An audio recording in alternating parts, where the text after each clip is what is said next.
I shock people when I say I'm 2.5. I'm 2.5 years old, but I am 2.5 years old because I had to start over from scratch, from trust, Yeah. everything. I remember when I decided to go to Nashville for the first time to see him after the stroke, one of my clients said to me, Fee, when you get there, if things don't look the way that you want them to look, you don't have to feel obligated to continue. And I was like, this is my friend. In this podcast, Evolution of a Human, it's supposed to be my job to inspire you to make the changes you know you want to make, and maybe even give you a few hints. But instead, I'm going to let my guests do that. Learn from their stories and the obstacles that they've overcome to be who they are today.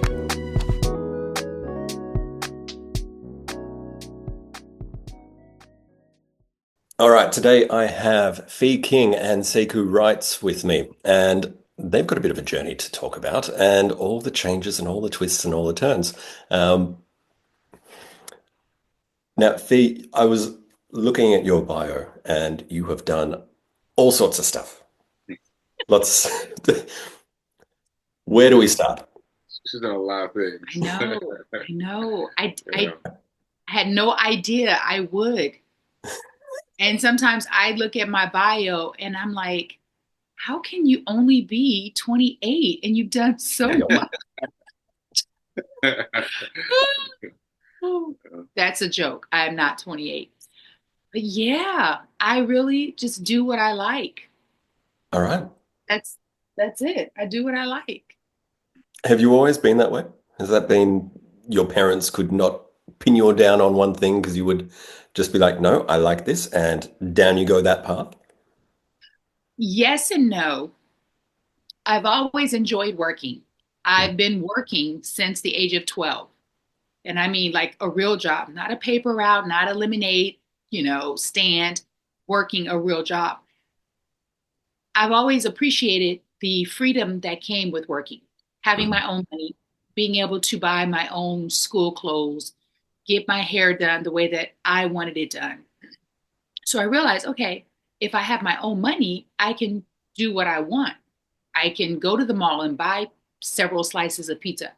So my mom supported that. And because I was tall and really mature, people thought that I was 16 when I was 12. So she supported that. She did want me to stick to one thing. And I was Mhm. just like, it was difficult. And it still is because I like so many different things. So I Yeah. decided I'm just going to do what I like. I'm gonna do what I like. And you like a lot. I like a lot. Yes. Perfect. What about you, Sekou? What about me? What about me? So You you say, write. I know that you've written your book, and I've seen that you've got over 700 episodes on your podcast. oh yeah, You've oh yeah. gone Let me quite talk deep about on that first. that. Let me talk about that first because I just started numbering the episodes like this week.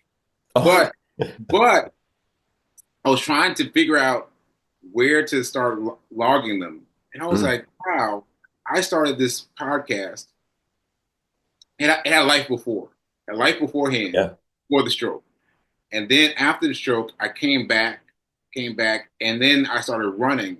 And I started running about the same time that I started the podcast. And I was like, Oh, wow, this cool. this is in sync. Mm. This is in sync. I imagined it the same way. So that's what I'm doing. I'm doing the same amount of steps. So to hear you say 700, that's the same number of days that I've run every single day Oh, outside wow. in the snow, in the rain, in the whatever. That's been my go-to. So that's been my main thing. So that is, I feel blessed. I feel blessed to have named it the same number. Yeah, Oh, it's a perfect way to keep track of it, right? Even yeah, if yeah. it's kind of accidental.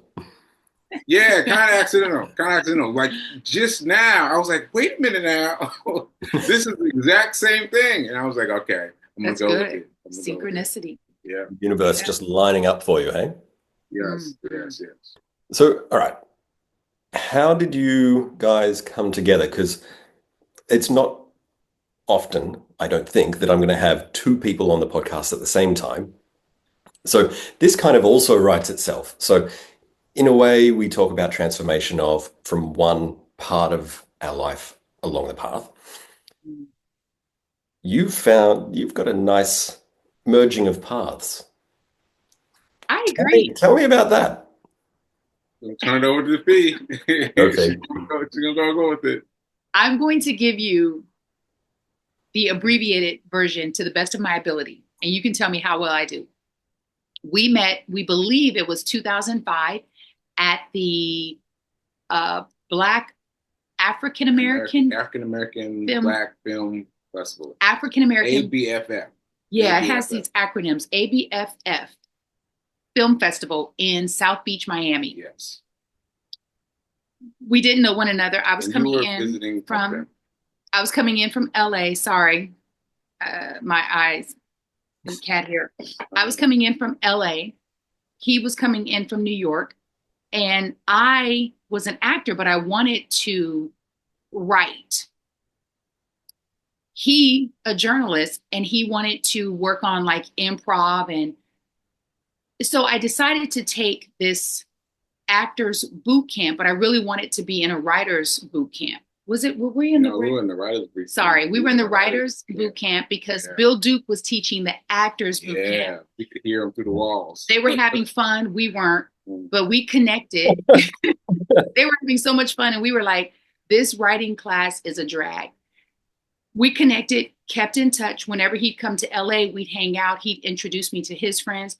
And this was over a span of about 18 years. Yeah. I had a major life occurrence happen. I moved to Maryland. So now I'm on the East Coast. Mm-hmm. We're in even more contact. He's traveling through Baltimore, where I ended up moving, and we hung out because we always did. We were friends. It was in COVID, 2019. 2019 going into 2020, when COVID hit, he and I and another friend in LA decided to join a WhatsApp gratitude group.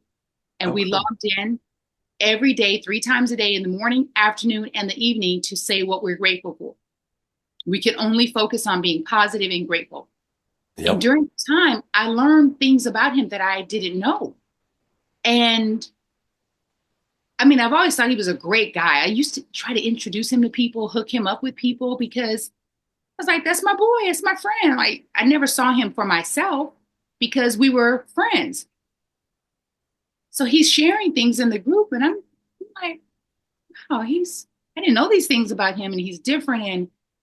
And we all got an opportunity to go deeper. Some of the things he was sharing, I was attracted to. And some of the transformations he made in his life, like he stopped drinking. I was extremely attracted to that. Yeah, because wait a minute, because I drank a lot. I enjoyed my life as a liquor drinking person, but I stopped drinking. I wasn't no danger, but I was enjoyed my life a lot. I mean, he was a very social person. I referenced him as the Black George Clooney. For me, that's who he was. He was a consummate single guy. And so, but I was incorrect. I didn't know who he was until that gratitude group. Then he came to Baltimore, Christmas Eve, and he helped me wrap gifts in, and we had a great time. And I felt a different attraction. And I was just like, what is this? So I'm going to speed the story up. We had a conversation. We decided to see what it was like to intentionally date. And I still had a lot of reservation because I was focused on the wrong thing. Instead of focusing on, this could be my plus one, my soulmate, I was focusing on, I don't want to mess anything up and ruin a good friendship. Yeah. So once I got out of my own way, we're dating, we're having a great time, we're getting to know one another. I'm coming to New York to visit. He's coming up to Baltimore. I'm meeting him in Nashville, and then he has a stroke. July 14th, 2022, in Nashville. And I realized, oh my goodness, this man could have transitioned, and I never got an opportunity to tell him that I loved him. And so for me, everything and who I thought I was changed immediately. I was like, I'm not wasting any more time. So we're navigating post-stroke life together. I'm traveling to Nashville, helping him. And then when he comes back to the East Coast, I'm traveling to New York to help. He's coming up to Baltimore. So everything's great. And then he asks me to do the 2023 New York City Marathon with him. Two weeks before the marathon.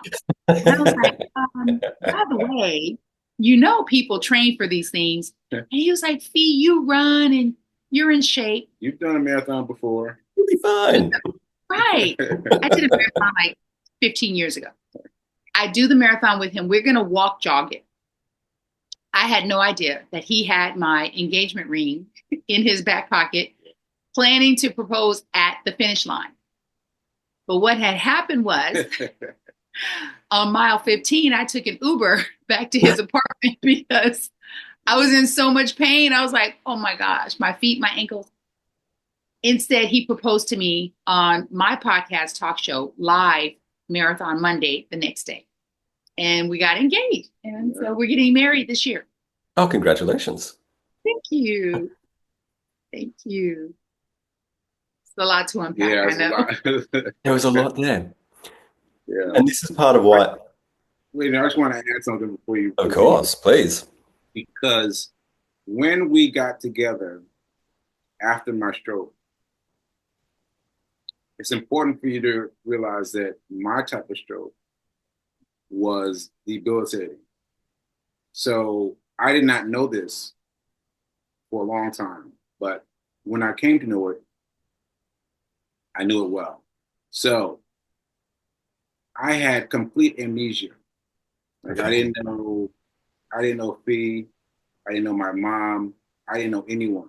The people that were coming to the hospital every day, my best friend, I didn't know who he was. I couldn't speak. I could not articulate. I couldn't walk. I couldn't talk. Like all of the things. Like if you want to do a checklist of all the things I couldn't do, my list was full. Man. And so I really appreciate you for sticking in there, hanging in there, because I really had no memory. And I was just like lost. I couldn't figure out what happened to me. Like, I just woke up in the hospital. I couldn't articulate enough to ask people what happened to me. So it was a hard time. It was a hard time. Yeah. Out of curiosity, how long was that process of getting your memories back? Oh, it's still happening. It's still happening. So there is still, is it big chunks that are gone, or is it just details, or? I don't know, but I find with people and places also, I tend to get introduced to something, and someone will present it as some bit of information that they know I know. And I'm like, what? Do I know this? And then I start thinking, and I have to like pull down from the great archaic record and find something to match that. And sometimes I can do that very easily, and sometimes I can't. But that's what I have to do. I have to keep pulling and pulling and pulling. So yeah, it's a lot of time spent trying to know myself. Yeah, and untangle. It's like you've got this massive ball of wool and it's all these strings, and you've got to untangle it all to access what's inside, right? Absolutely, absolutely. So how about you, Fee? Like how that's an act of massive love right there. How Yeah.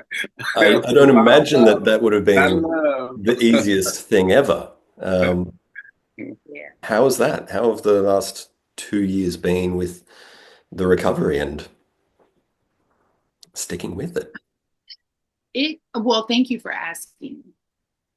It has been beautiful.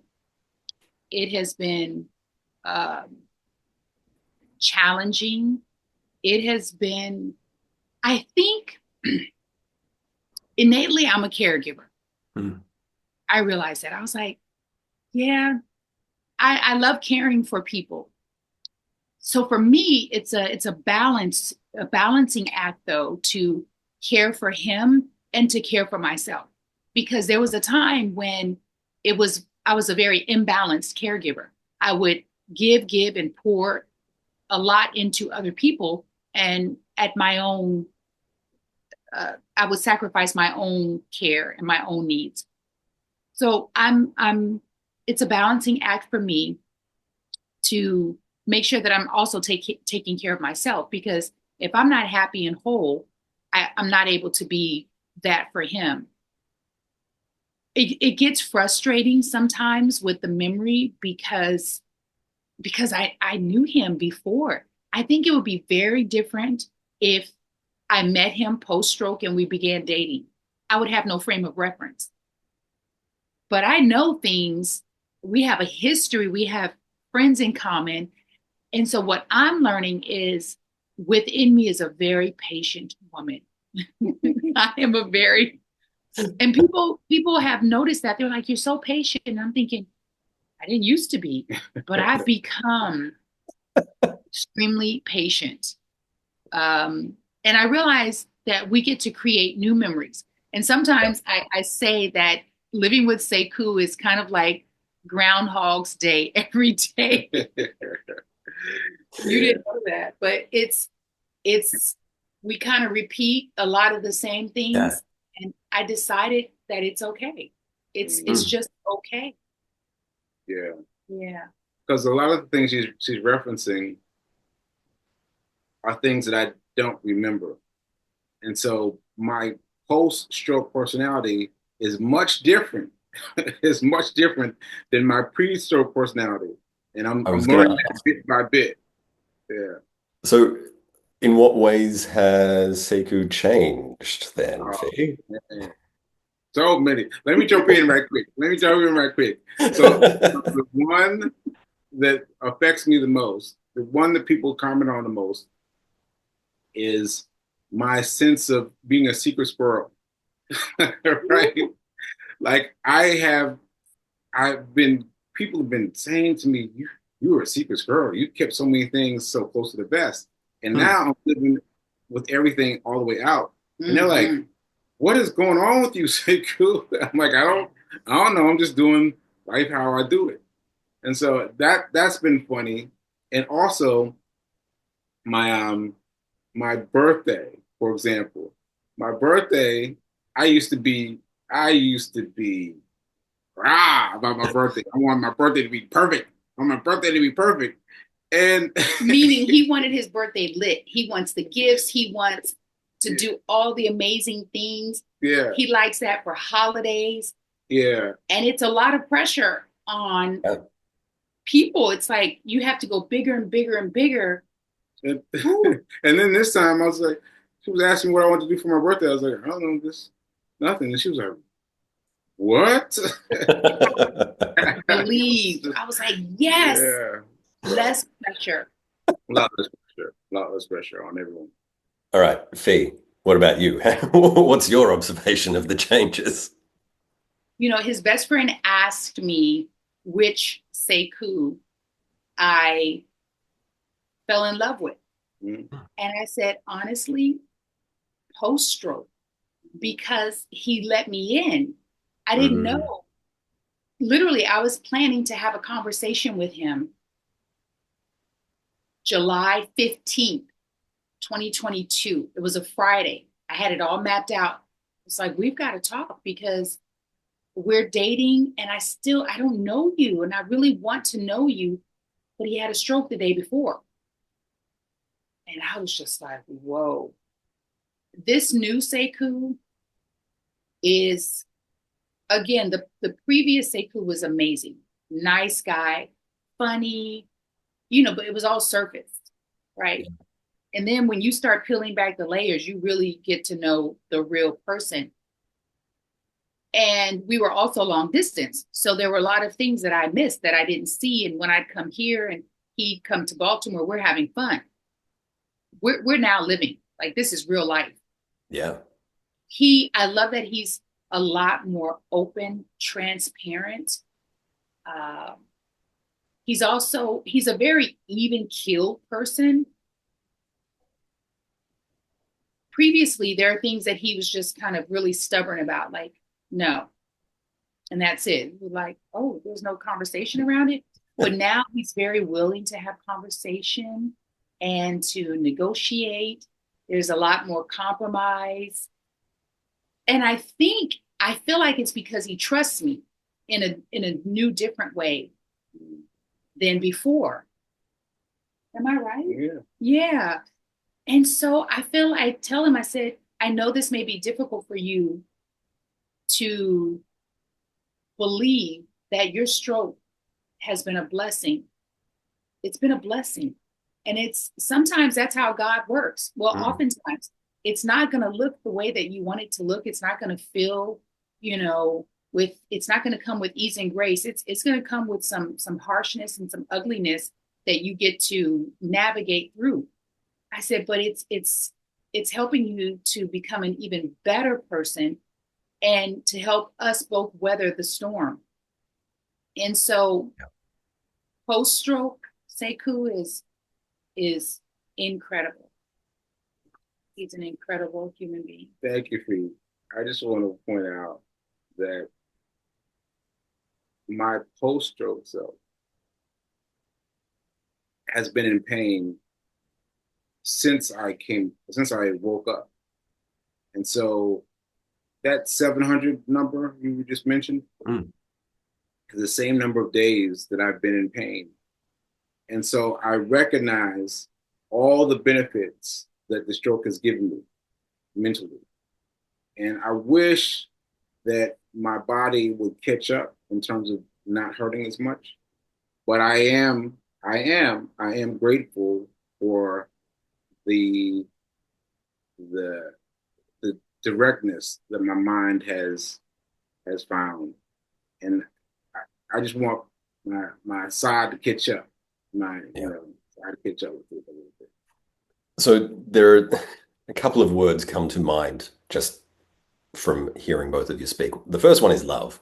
Clearly, there is just this bond between the two of you. And the support that you give each other is a very clear, strong love. The other two words is trust. Like, what I wonder is how trust has played a role, especially for you, Sekou, waking up and not knowing who you are, who anyone else is, and what that journey's been like, and the amount of trust that you have to have in the system and the people around you. Can you speak to that? Yeah. Mostly what was happening without my awareness. Like, I was aware of very small things.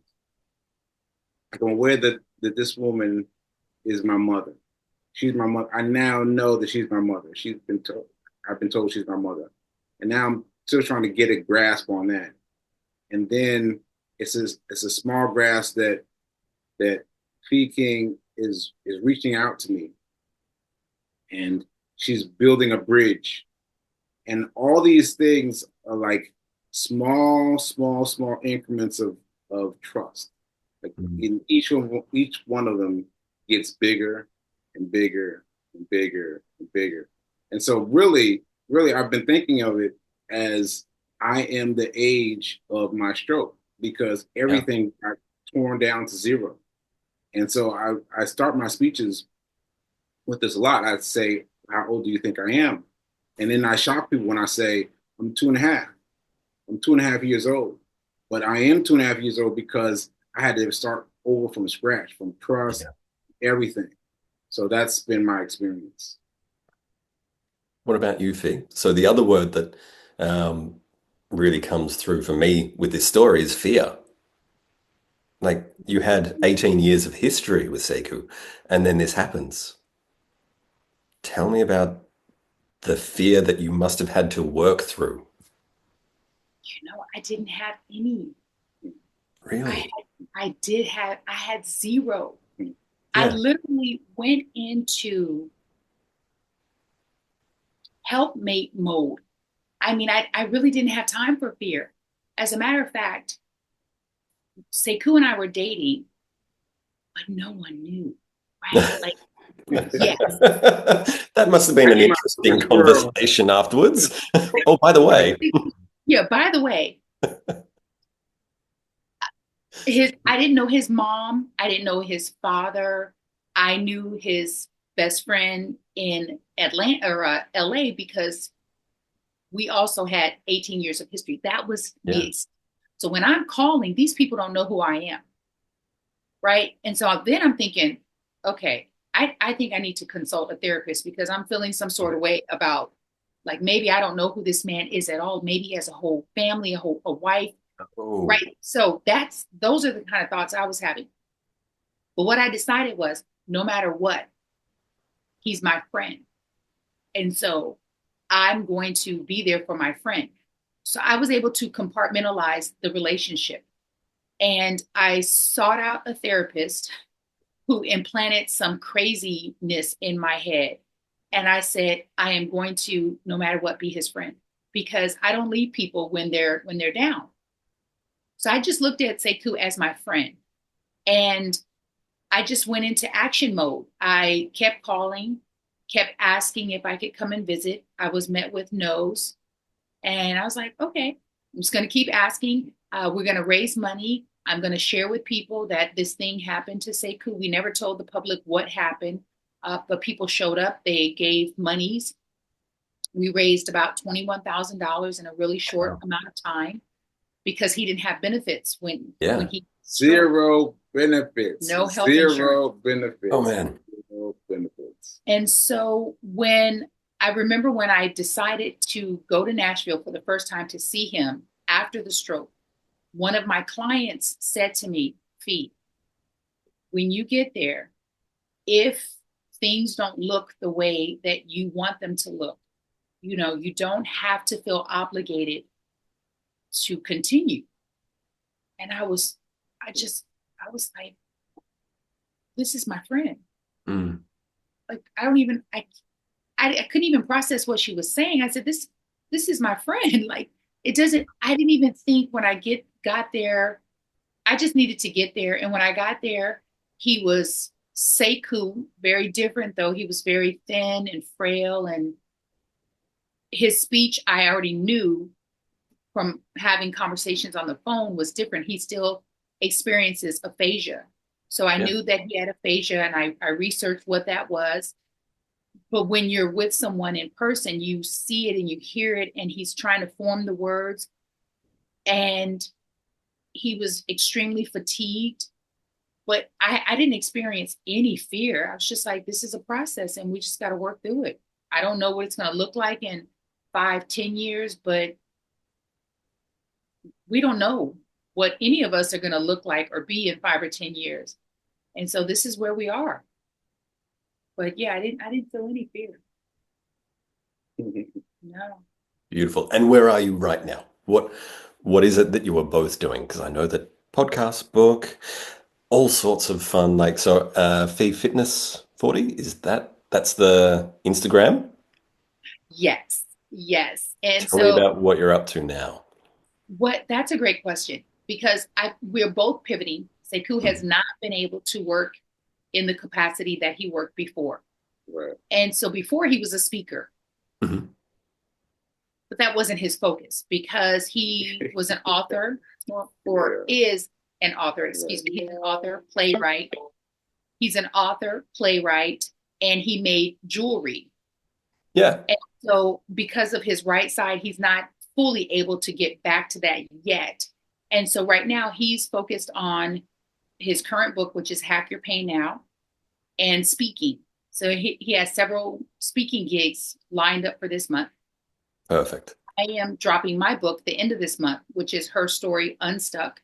It's an autobiographical self-awareness book for women over 40, helping women over 40 to get unstuck in their well-being life, their emotional life, financial life, and their physical life. And I too am a speaker. And so we're both pivoting into really sharing our story, whether it's via books or on stage. Perfect. So where can people find you? They can find us both on social media, on Facebook, all of the platforms. It's Fees Fitness Over 40. And Sekou is Sekou Writes Page. SEKOUWRITES. Perfect. I will link to both of those and websites and the whole lot. Yes, websites, SekouWrites.com and fee-king.com. Thank you. Perfect. Beautiful. Well, thank you so much for sharing your story, or even just a portion of your story. I know that